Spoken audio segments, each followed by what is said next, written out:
किसान भाइयों, आप सभी का स्वागत है।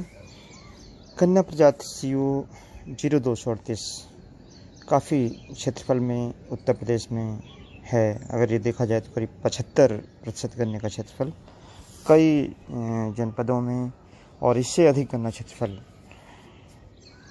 238 से आच्छादित है।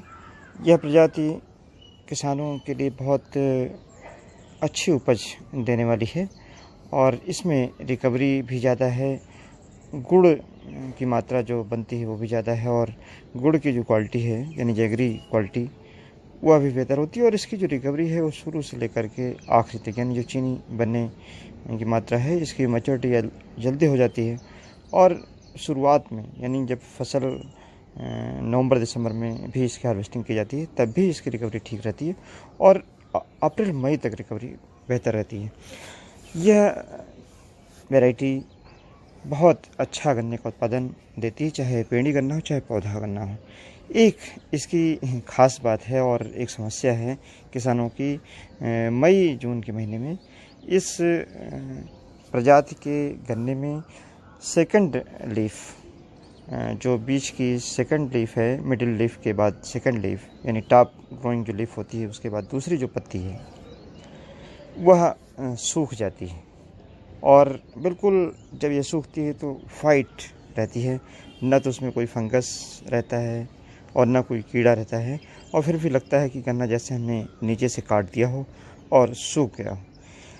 इसके कारण नुकसान वैसे तो जल्दी नहीं होता है लेकिन फिर भी किसानों की एक चिंता होती है और नुकसान भी इस लिहाज से होता है क्योंकि एक पत्ती जो सबसे एक्टिव होती है उसकी फोटोसिंथेसिस करने की क्षमता सूखने के कारण ख़त्म हो जाती है।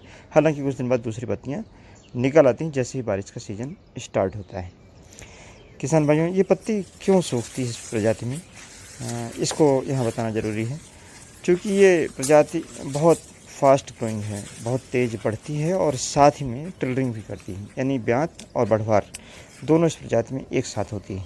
इसलिए इसको जो पानी यानी नमी और जो पोषक तत्व हैं वो बराबर चाहिए कंटिन्यूअस, ताकि ये जैसे अपना परफॉर्मेंस देती है कि बढ़ती भी है और साथ ही में टिल्डिंग भी करती है, गन्ने की मोटाई भी बढ़ती रहती है। आप देखेंगे कि गन्ना अगर 238 लगाएं और इसके साथ में अन्य वैरायटी लगाएं जैसे 94, 184 लगाएं, चाहे 118 लगाएं या कोई भी अन्य प्रजाति लगाएं, देखेंगे बढ़वार में हमेशा अंतर रहता है। तो इसको ये पत्ती अगर ना सूखे तो गन्ने की और अच्छी उपज 238 की ली जा सकती है। किसानों में इसके लिए कोई दवाई डालने की ज़रूरत नहीं है। हमने देखा काफ़ी किसान भाई जैसे गन्ने की पत्ती सूखती है तो इसमें और फर्टिलाइज़र डाल देते हैं या उनको लगता है किसी सूक्ष्म पोषक तत्व की कमी हो गई है तो जिंक का स्प्रे करना शुरू करते हैं, सल्फर डालते हैं। इसे करने की आवश्यकता नहीं है। किसान भाइयों, पत्ती सूखती क्यों है? जब ट्रांसपरेशन लॉसेज यानी जब गर्मी बहुत बढ़ती है, पानी का ह्रास बहुत तेज़ी से होता है तो ये गन्ना जो सबसे एक्टिव लीफ जैसे सबसे ज़्यादा पानी का नुकसान होता है उसको सुखा देता है ताकि पानी का नुकसान ना हो और जो नमी की मात्रा है वो गन्ने के अंदर बनी रहे, गन्ने की बढ़वार होती रहे। इसका ये फिजियोलॉजिकल कैरेक्टर है यानी इसकी एक दैहिक अपनी खुद की इस गन्ने की व्यवस्था है। ये पत्ती ना सूखे इसके लिए किसान भाइयों आपको क्या करना है, आपको जून के महीने में और मई में ये देखना है कि खेत में नमी की कमी ना होने पाए और पानी जब खेत में लगाएं तो बहुत ज़्यादा तो ना लगाएं लेकिन पानी शाम के वक्त लगाएं ताकि पानी आपका खेत में सुबह तक सूख जाए। जब तक धूप होती है 11 बजे के आसपास जब धूप पड़ती है उस समय तक ये पानी सूख जाए और पोटास की कमी खेत में ना होने पाए।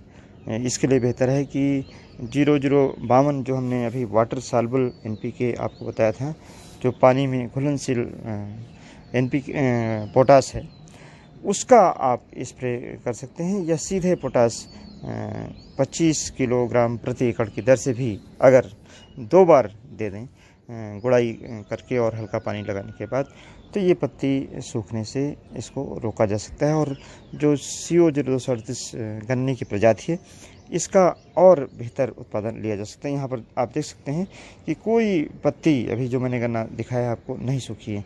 इसका ये कारण है कि इसकी जो दूरी है वो 4.5 फीट रखी गई है। पर्याप्त मात्रा में सिंचाई समय समय पर इन खेतों की जा रही है और ओवर क्राउडिंग गन्ने की नहीं है, जिसके कारण नमी को लेकर के प्रतिस्पर्धा पौधों के बीच में नहीं है, जिसके कारण ये गन्ने की पत्तियां नहीं सूख रही हैं। शुरुआत में जब ये वैरायटी आई थी किसानों के खेतों पर प्रचलन में करीब 2010 के आसपास, उस समय ये देखा जाता था कि प्रायः जून के महीने में बहुत दूर से दिखाई पड़ जाती थी गन्ने के ये 238 के प्लाट हैं, क्योंकि पत्तियां पूरी तरीके से सूख जाती हैं। कारण उसका ये था कि गन्ने को काफ़ी नज़दीक किसान भाई उस समय लगाते थे, करीब 60 सेंटीमीटर 70 सेंटीमीटर पर गन्ना लगाते थे और नमी जैसे ही कम होती थी इन खेतों में एक पत्ती सूख जाती थी, दूर से पूरा खेत दिखाई पड़ने लगता था। जो सबसे ऊंची पत्ती सेकेंड लीफ वही सूखती थी, दूर से खेत दिखाई पड़ता था कि 238 सूख गया है और किसान भाई इसको उखाड़ कर लाते थे, कहते थे इसके लिए कौन सी दवाई का प्रयोग कर लें। हालांकि अब किसानों को भी इसकी जानकारी हो गई है, लेकिन जानकारी होने के बाद भी अगर आप इस तरीके के प्रबंध कर लें, यानी एक सिंचाई करते रहें और साथ ही में अभी मैंने कुछ दिन पहले आपको बताया जैविक उत्पाद सागरिका का प्रयोग कर लें। 1 एकड़ में 10 किलोग्राम सागरिका 2 बार में 10-10 किलोग्राम अगर गन्ने के खेत में डाल दें तो जो ज़मीन के अंदर सूक्ष्म पोषक तत्व हैं, नाइट्रोजन है, फास्फोरस है, पोटास है, वह पौधे को बराबर मिलती रहेगी और साथ ही में सागरिका में भी बैलेंस न्यूट्रिशन यानी संतुलित मात्रा में चाहे सूक्ष्म पोषक तत्व हों और चाहे मेजर न्यूट्रिएंट्स हो, जैसे नाइट्रोजन, फास्फोरस, पोटास हो, कैल्शियम, मैग्नीशियम, सल्फर हो, उसकी भी एक जैविक उपलब्धता बनी रहती है। और सागरिका में कुछ एंजाइम और ग्रोथ रेगुलेटर जैसे ऑक्सिन है, साइटोकाइनिन है, जिबरेलिन है, यह भी पाए जाते हैं जो एक प्लांट की पौधे की मेटाबॉलिज्म बैलेंस मेटाबॉलिज्म को बनाए रखते हैं और जिसके कारण गन्ने की पत्तियां सूखती भी नहीं हैं और बढ़ती रहती हैं। किसान भाइयों, जून के महीने में अगर ये व्यवस्था आप कर लें कि 238 गन्ने की प्रजाति की एक पत्ती जो है सूखती है ना सूखने पाए, तो आप बहुत अच्छा गन्ने का उत्पादन 238 का ले पाएंगे। धन्यवाद। जय हिंद, जय भारत।